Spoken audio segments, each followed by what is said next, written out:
Alors maintenant, on va essayer de parler de mémoire animale, mémoire humaine. Et en fait, j'aurais dû dire mémoires animales et mémoires humaines. Mémoires animales parce que chaque espèce a une mémoire qui lui est particulière, parce que comme on le disait hier, chaque espèce vit dans un monde qui lui est propre. Un monde de chauves-souris est fait d'un monde d'ultrasons. Un monde de chiens est rempli d'olfaction et un monde humain est rempli d'attachement et de paroles, d'aptitude à fabriquer la convention des signes qui nous permet de parler. Donc pour être chauve-souris, il faut faire des écholocations. Elles vivent comme ça. C'est des mammifères, malgré leurs ailes. C'est pas des ailes, hein, c'est des doigts écartés, et il y a des palmes entre les doigts, ça leur permet de voler, mais c'est pas des oiseaux, c'est des mammifères, c'est des souris. C'est des petits, elles ont une tête de souris qui volent avec les mains. Eh bien, et elles vivent dans un monde d'écolocation, et elles font des performances intellectuelles avec l'écolocation. Elles arrivent à rebondir, savoir des tas de choses. Et hier, je disais, les bébés humains, très tôt, comprennent beaucoup d'informations préverbales, les mimiques, les mots, les sons, les attitudes, et puis probablement d'autres informations qu'on n'a pas encore découvertes, hein, mais qui existent et qui font qu'un bébé, très tôt, dans l'utérus déjà, commence à traiter les informations.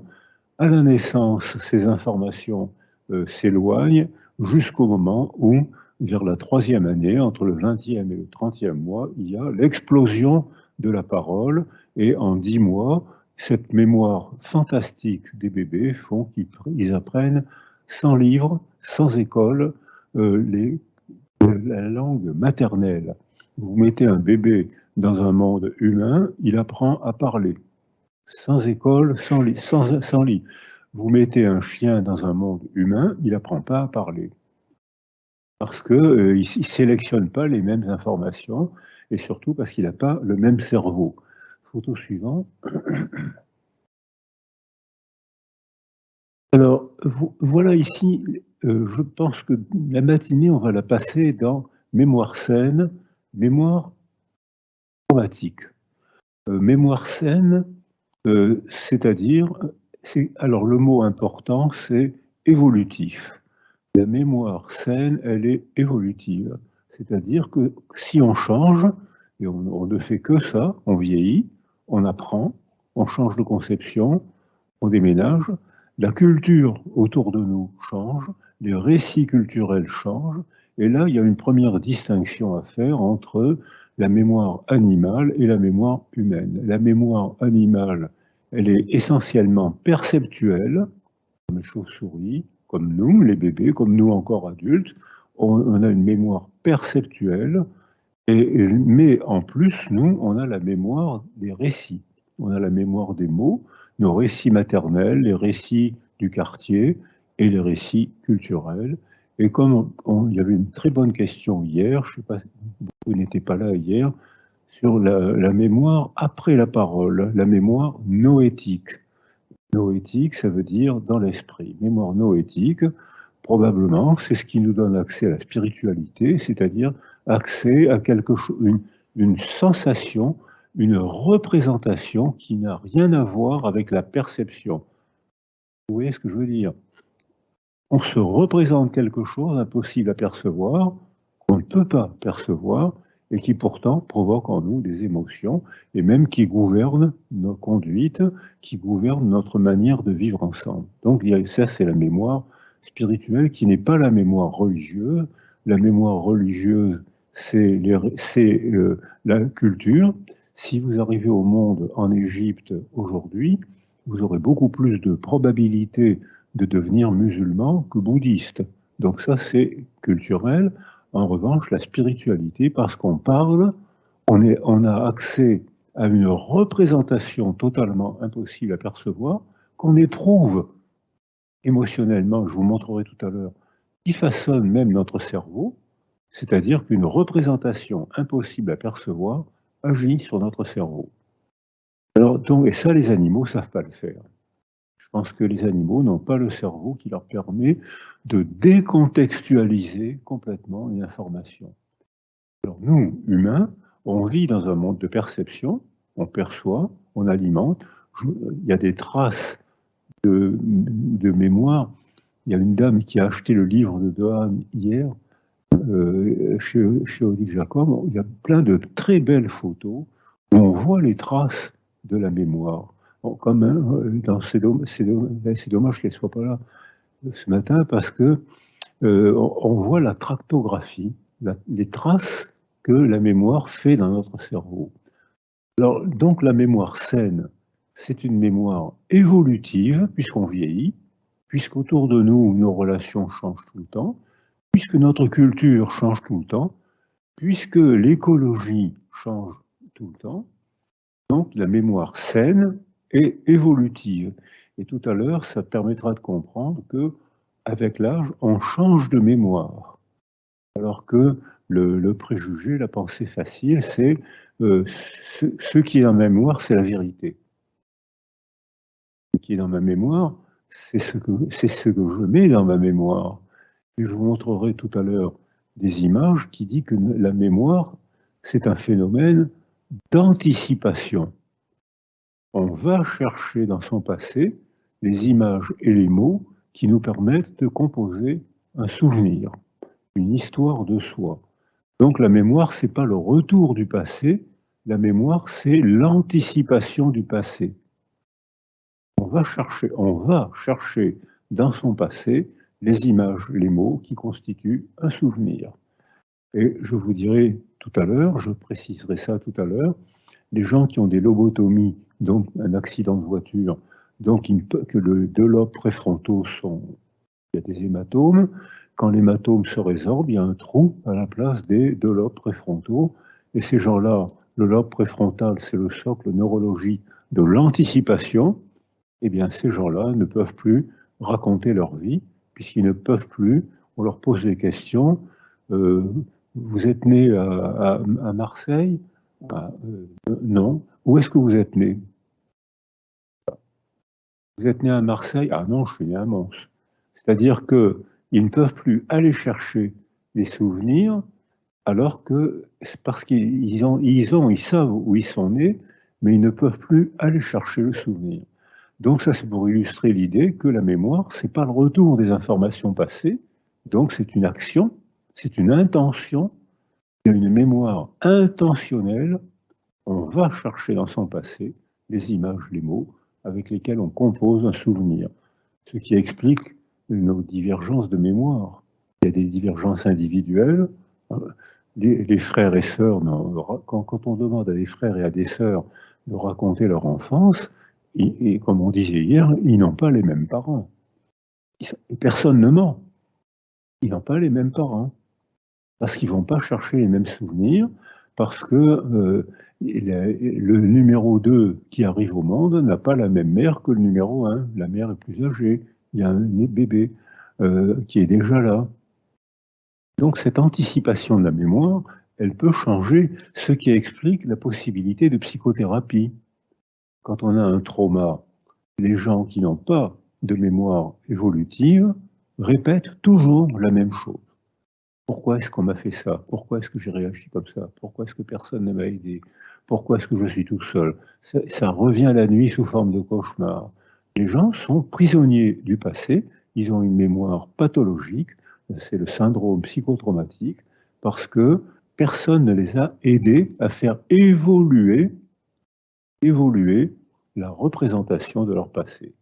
Donc la possibilité de psychothérapie, c'est de les inviter à parler, de les aider à parler, de façon à ajouter la mémoire de ce qui est dit, l'ajouter à la mémoire de ce qui est subi. Si on laisse les gens seuls, ils ruminent. Ça, c'est le mot qu'ils emploient tout le temps. Je rumine, je pense qu'à ça, je m'en sors pas. Donc ils ruminent. Dès l'instant où on les invite à travailler la mémoire, intentionnellement, expliquez-moi, mais vous êtes sûr? Mais l'autre jour, vous m'avez dit ça, c'est pas ce que vous dites aujourd'hui. Et l'effet d'inviter les gens à travailler le malheur qui leur est arrivé ajoute la mémoire de ce qui est dit à la mémoire de ce qui est subi. Vous me suivez? Et si on les laisse seuls, eh ben, ils ne peuvent pas faire ce travail. Ils ne peuvent que ruminer, ruminer, ruminer. Ils sont de plus en plus mal. C'est le syndrome psychotraumatique. Donc c'est ce qui explique la possibilité de psychothérapie, à condition qu'on les invite à travailler. Et non pas, comme je l'ai dit hier, à réciter. S'ils récitent, ils renforcent. S'ils travaillent, s'ils élaborent, ils évoluent. L'évolution. Alors il y a la mémoire du corps, la mémoire procédurale. L'exemple, c'est le vélo. C'est pas la peine d'expliquer comment il faut faire pour prendre un virage. Là, vous mettez un enfant sur un vélo et il tâtonne un peu au début, puis très rapidement, pop, il se met à faire du vélo. Le corps, c'est la mémoire procédurale, c'est le corps apprend et met en mémoire. Et si les gens arrêtent de skier ou arrêtent de faire du vélo, ils reprennent 20 ans après, ils flottent un peu et très rapidement, hop, les circuits de la mémoire biologique, procédurale, se mettent en place et ils retrouvent vite les gestes du vélo ou du ski. Et la mémoire épisodique, c'est la mémoire des images, comme au cinéma, un segment. Oh, je vois cette image-là. Alors, les gens qui souffrent d'un syndrome psychotraumatique ne voient que l'image de l'horreur. Donc, l'enjeu de la psychologie, de la relation psychothérapique, c'est de leur ajouter d'autres images. D'accord, il y a eu l'image de l'horreur, il n'y a pas de doute, vous avez été agressé, il y a eu la guerre, etc. Il y a eu l'image de l'horreur, mais on va chercher d'autres images. Il y a eu des gens qui vous ont aidé, il y a eu des gens qui vous ont sécurisé, il y a eu des gens généreux.